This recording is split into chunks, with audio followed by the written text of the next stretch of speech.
सभी बच्चों का मेरे इस YouTube चैनल में स्वागत है। आज हम सभी लोग जो है मानव जनन तंत्र से संबंधित एक बहुत ही महत्वपूर्ण टॉपिक पढ़ेंगे।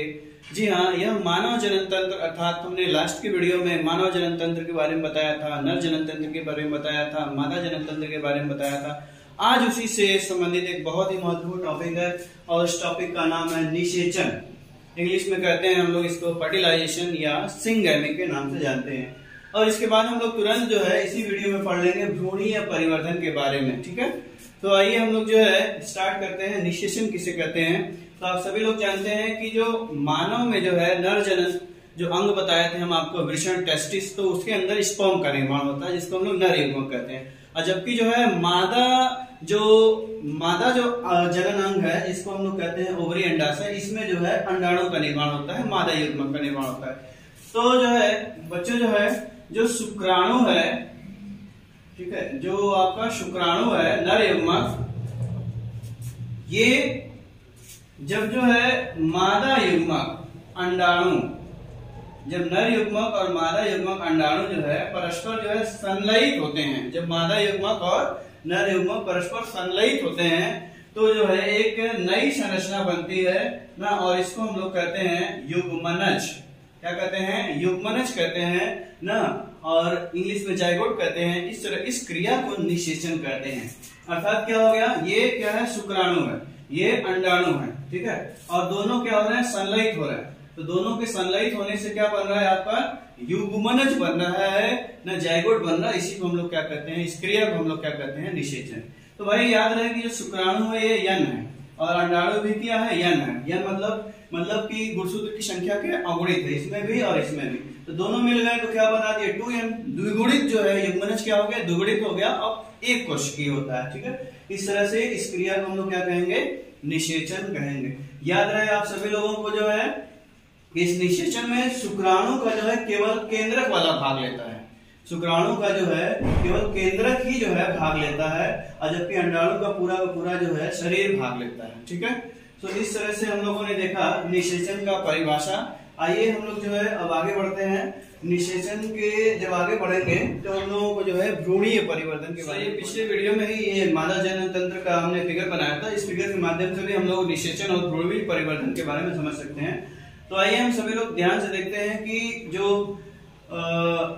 फीमेल में जो अंडोत्सर्ग होता है ठीक 14वें दिन में होता है। अर्थात जो है इसमें क्या होता है कि ओवरी से जो है ना, अंडाशय से जो है एक अंडाणु निकल करके जो है वो चला जाता है झलरी से होता हुआ जो है फलोपियन ट्यूब में, अंडवाहिनी में, और अंडवाहिनी से एम्पुला से होते हुए जो है जहां पर स्तमक शुरू होता है, जिसको हम लोग कहते हैं एम्पुलरी स्टमक जंक्शन, यहाँ पे जैसे ही पहुंचता है तो इधर से जो है स्पर्म्स जो शुक्राणु होते हैं वो माँ के गर्भाशय से होते हुए जो है फैलोपियन ट्यूब में आ जाते हैं।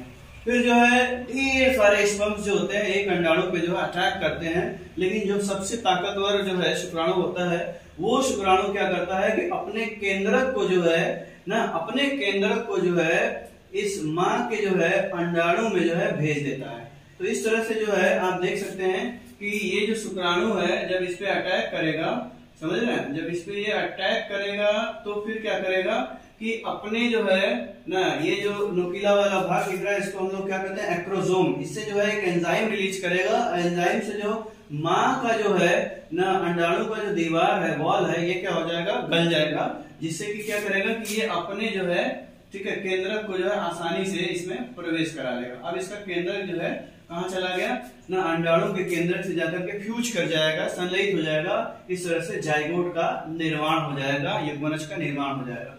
तो इस तरह से ये सारी क्रिया जो होती है निषेचन की वो यहीं पे होती है, एम्पुलरी स्टमक जंक्शन पे। यहीं पे क्या हो गया, युग्मनज का निर्माण हो गया ना, द्विगुणित जो है युग्मनज बन गया, प्रथम कोशिका का होता है, एक कोशिका का होता है। ठीक है, तो अब आइए जो है ये जो युग्मनज है, ठीक है, तो निषेचन के क्रिया के फलस्वरूप बना। तो इस युग्मनज में निषेचन के लगभग 1 घंटे बाद ही जो है इसमें विदलन की क्रिया शुरू हो जाती है। विदलन मतलब क्लीवेज, अर्थात इसमें जो है ना डिवीजन होने लगता है, माइटोसिस डिवीजन होने लगता है। कौन सा डिवीजन? सूत्री विभाजन होने लगता है। अब जो है ये जो है एक कोशिका का था तो फिर जो है ये 2 कोशिका में बदल जाएगा, इसमें 2 कोशिका बन जाएगी। फिर जो है ये याद रहे कि आगे की तरफ ये भ्रूण की तरफ बढ़ता भी रहेगा, ठीक है। तो इसमें जो है अगला जो है क्लीवेज होगा तो फिर जो है 4 कोशिका बन जाएगी, फिर अगला क्लीवेज होगा तो 8 कोशिका बन जाएगी, अगला जो है क्लीवेज मतलब विदलन होगा तो फिर 16 कोशिका बन जाएगी। इस तरह से जो है ये 16 कोशिका तक जो है बनने तक जो है लगभग ये भ्रूण में प्रवेश भी कर जाता है। तो याद रहे कि ये जो हम लोगों को जो कोशिकाएं बन रही हैं, इन कोशिकाओं का नाम है कोरक खंड। क्या नाम है? कोरक खंड, जिनको इंग्लिश में कहते हैं ब्लास्टोमियर। तो यहाँ पे पहले क्लीवेज के बाद, पहले विदलन के बाद इसमें 2 ब्लास्टोमियर्स बन गए, 2 कोरक खंड बन गए। इसके बाद दूसरे के बाद 4 कोरक खंड बन गए, फिर जो है 8 कोरक खंड बन गए, फिर 16 कोरक खंड बन गए, 16 ब्लास्टोमियर्स हो गए। तो आइए हम लोग जो है इसको जब यहाँ तक 16 ब्लास्टोमियर्स बन ही गए हैं तो हम जो है इनको जो है थोड़ा सा जो है इनको इन फिगर्स को बाहर निकालते हैं और यहाँ से समझते हैं। आप सभी लोग ध्यान से समझिएगा। यहाँ क्या है? ये आपका जो है युग्मनज है, ठीक है। ये क्या है? युग्मनज है, ठीक है। जाइगोट है, ठीक है। तो ये क्या है आपका 2n, ठीक है। किस अवस्था में है? द्विगुणित अवस्था में है।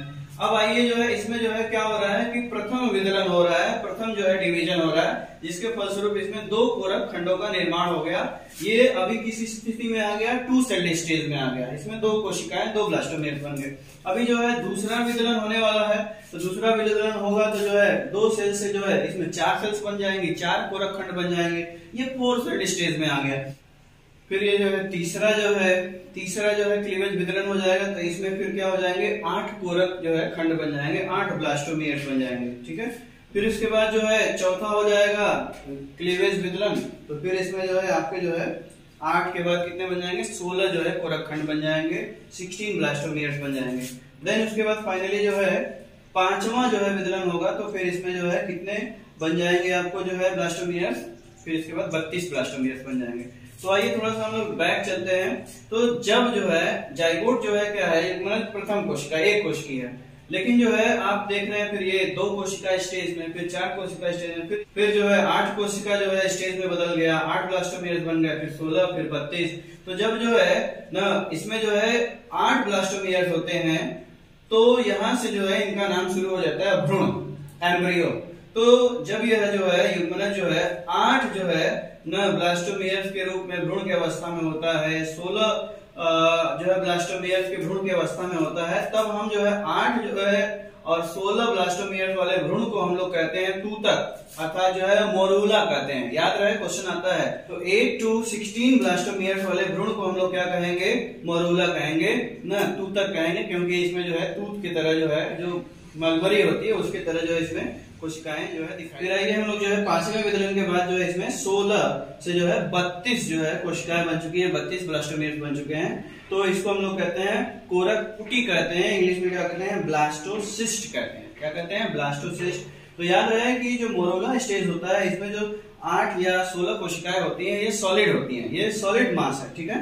इसमें कोई जो है गुहा वगैरह नहीं होती है। लेकिन यहाँ पे क्या होती है? कोरक कुटी में ब्लास्टोसिस्ट में जो होती है गुहा पाई जाती है, जिसको हम लोग ब्लास्टोसील गुहा कहते हैं। याद रहेगा ना, ब्लास्टोसील कहते हैं। तो इस तरह से जो ब्लास्टोसिस्ट होती है ये 32 ब्लास्टोमियर से बनी होती है। तो इसी 32 ब्लास्टोमियर्स वाली अवस्था पे ना, इसी अवस्था पे जो होता है भ्रूण क्या होता है कि मां की जो आंतरिक दीवार है, जिसको हम लोग जो है जान चुके हैं एंडोमेटेरियम कहते हैं, इसी जो है दीवार में ब्लास्टोसिस्ट जो भ्रूण है ये क्या होता है? इसमें धंस जाता है। क्या होता है? इसमें धंस जाता है, एम्बेडेड हो जाता है। इसी घटना को हम लोग कहते हैं इम्प्लांटेशन कहते हैं। याद रहे इम्प्लांटेशन क्या है ना, जब भ्रूण जो है 32 ब्लास्टोमियर्स की अवस्था में अर्थात ब्लास्टोसिस्ट के स्टेज में जो है ना, जब मां के जो है गर्भ के आंतरिक दीवार एंडोमेटेरियम में एम्बेडेड हो जाए, धंस जाए, तो इस घटना को हम लोग जो है इम्प्लांटेशन कहते हैं। तो इस तरह से आप लोग निषेचन, फर्टिलाइजेशन और इम्प्लांटेशन भी देख लिए, और साथ में जो है भ्रूणीय परिवर्तन भी देख लिए कि किस तरह से जो है भ्रूणीय परिवर्तन हो रहा है, ठीक है। सभी लोगों को ध्यान रहे, रिवीजन करा देते हैं कि 8 से लेकर के 16 ब्लास्टोमियर्स के स्टेज पे जो भ्रूण है वो मोरूला के नाम से जाना जाएगा। अब 32 जो है ब्लास्टोमियर्स के स्टेज पे जो भ्रूण है वो ब्लास्टोसिस्ट या ब्लास्टूला के नाम पे जाना जाएगा। याद रहे कि आपका जो इम्प्लांटेशन होता है, मां के गर्भ में जो भ्रूण धंसता है वो 32 ब्लास्टोमियर्स के स्टेज पे धंसता है, ब्लास्टोसिस्ट तब उस नाम से जाना जाता है, ब्लास्टूला के नाम से जाना जाता है। ठीक है। तो अब जो है इसमें आप लोग थोड़ा सा आगे में देख लीजिए कि ब्लास्टोसिस्ट में जो बाहरी दीवार होती है इसको ट्रोफोब्लास्ट कहते हैं, जो कि क्या करता है कि माँ के गर्भ से जो है आंतरिक दीवार से जो है पोषक जो है पदार्थों को अवशोषित करता है, यही आगे चल करके प्लेसेंटा का निर्माण करता है। और जबकि जो अंदर की सेल्स है इनको इनर सेल मॉस कहते हैं, और ये जो है अंत अस्तर बनाते हैं, 3 अंत अस्तर बनाते हैं, जिनको हम जो है एंडो, मेसो और एक्टोडर्म्स कहते हैं। और यही तीनों जो है अस्तर होते हैं जो आगे चल करके ऑर्गेनोजिनेसिस की घटना में भाग लेते हैं, मतलब कि ऊतक और ऑर्गन्स बनाते हैं। तो इस तरह से जो है बच्चे जो है निषेचन, भ्रूणी परिवर्धन और इम्प्लांटेशन जैसा टॉपिक जो है वो समाप्त हुआ। सो धन्यवाद।